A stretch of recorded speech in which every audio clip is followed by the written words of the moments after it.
Hello everyone, আসসালামু আলাইকুম। Welcome back to my new blog video. তো আজকে সকাল থেকে কি করলাম সেগুলো তোমাদের সাথে শেয়ার করব। তো চলো দেরি না করে শুরু করা যাক। তো আমি সকাল সকাল উঠে ফ্রেশ হয়ে এখানে একটুখানি জানলা খুলে রাখছিলাম, যেহেতু আমার বাবু এখনো ঘুমাচ্ছিল। তো বাইরে কিন্তু সুন্দর রোদও উঠে গিয়েছিল, আজকে খুব একটা রোদের জোর ছিল না। তো তারপর আমি এই ঘরে চলে আসি, মানে আমার শ্বশুর শাশুড়ির রুমে। তো সেখানে এসে দেখি এখানে আমাদের কুমড়ো বড়ি দেওয়া হচ্ছে, সেজন্য এগুলো রেডি করা হয়েছে। আর এর পুরো প্রসেসটা এটা দিয়ে করা হয়েছে। তো তারপর আমি রান্নাঘরে চলে গেলাম। এখানে আমি একটু রান্না বসিয়েছিলাম। তো এটা আমার হাজবেন্ড খাইতে চাইছিল, সেজন্য তার জন্য রান্না করছিলাম। তো এটা ছিল মূলত হাঁসের ডিম আর টমেটো দিয়ে একটা সুন্দর রেসিপি। তো কে কে রেসিপিটা চাও অবশ্যই কমেন্টস করে জানিও। আর এটা আমাদের অনেক বেশি পছন্দের। কে কে এটা পছন্দ করো অবশ্যই কমেন্টস করে জানিও, আর কে কে খেয়েছো সেটাও বলো। তো এটা দেখো আমি সুন্দর মতো উল্টে দিলাম। তো কালারটা আর চেহারাটা দেখো, দেখেই কিন্তু অনেক লোভনীয় মনে হচ্ছে। আর খেতেও কিন্তু মাশাআল্লাহ অনেক বেশি সুন্দর হয়েছিল। তো তারপর আমি এটাকে সুন্দর মতো ঢেকে দিয়ে এদিকে দেখছিলাম যে শাশুড়ি মা গরুর মাংস ভিজিয়ে দিয়েছে, যেহেতু আজকে শুক্রবার ছিল সেজন্য। আর প্রত্যেক শুক্রবারে কিন্তু আমাদের বাসায় গরুর মাংস রান্না হয়, কারণ আমার শ্বশুর গরুর মাংস ছাড়া খায় না।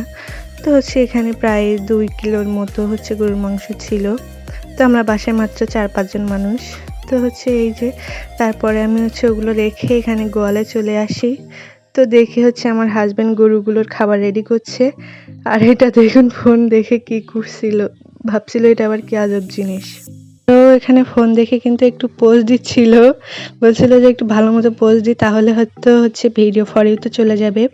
তো এখানে জিভ মেলাচ্ছিল, দেখুন গাইস। আমি বলছিলাম তোর কি সমস্যা, এমন করছিস কেন? আর এদিকে সে তাদের খাবারের জন্য রেডি করছিল, আর তারা খাবারের জন্য দাঁড়িয়েছিল। আর ওই সাইডে আমার ছাগলগুলো ঘুমাচ্ছিল তখনও। আর ওদের খাবার ওই সাইডে ছিল। এই তো এরপরে আমি ঘরে চলে আসি। তো দেখি আমার বাবুটা উঠে গেছে, সবাই ওকে দেখে মাশাআল্লাহ বলবেন। সে সকালবেলা উঠে অনেক অলসতা করে। তো দেখুন কি সুন্দর মাশাআল্লাহ হাসি দিচ্ছিল, সবাই ওর জন্য দোয়া করবেন। তো এরপরে আমি সকালে খাবারটা খেয়ে নিই, কারণ 10টা বেজে গিয়েছিল। আর এই যে আমি যে রেসিপিটা রান্না করেছি সেটা দিয়ে দেখুন মাখিয়ে খাচ্ছিলাম, মাশাআল্লাহ কত লোভনীয় লাগছিল। আর খেতে কিন্তু অসাধারণ মজা হয়েছিল। তো কে কে খাইতে চাও অবশ্যই চলে আসো আমাদের বাসায়, কারণ তোমরা তো দাওয়াত দিবা না, আমি দাওয়াত দিলাম, তোমরা চলে আসো।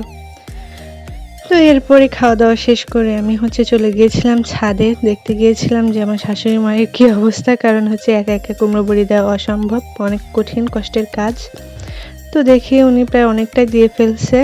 তারপরে আমিও হাত লাগালাম, যেহেতু আমি একটু অসুস্থ, সেহেতু উপরে আসতে আমার অনেক বেশি কষ্ট হয়।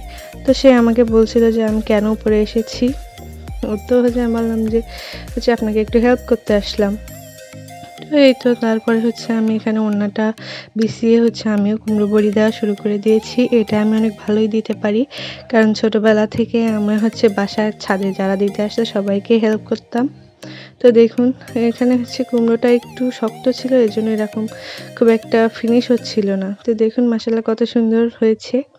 আর এরপরে তো আমার হাজবেন্ডও চলে আসে দেওয়ার জন্য, একটু পরেই দেখতে পাবেন আপনারা। তো এই তো সুন্দর মতো কুমড়ো বড়িগুলো দিচ্ছিলাম। আর এই দেখুন সে ইউটিউব দেখে পলিথিন পদ্ধতিতে দিচ্ছিল। তো তারগুলো প্রথমে একটু খারাপ হইলেও পরে কিন্তু ভালোই হচ্ছিল, এই যে এই সাইডেরগুলো দেখলে বোঝাই যাচ্ছে। তো যেহেতু সে প্রথমবার দিচ্ছিল সেহেতু একটু ভয়ে ভয়ে দিচ্ছিল, এই জন্য এরকম হচ্ছিল। তো এখানে দেখুন আমাদের গরুর গোবরগুলো কীভাবে প্রসেস করা হয়েছে, একেবারে কুমড়ো বড়ির মতো। তো আমি বলছিলাম যে এগুলো মানুষের আর ওগুলো গরুর। তো আমার ভিডিওটা কেমন লাগলো অবশ্যই কমেন্টস করে জানাতে ভুলবেন না। সবাই আল্লাহ।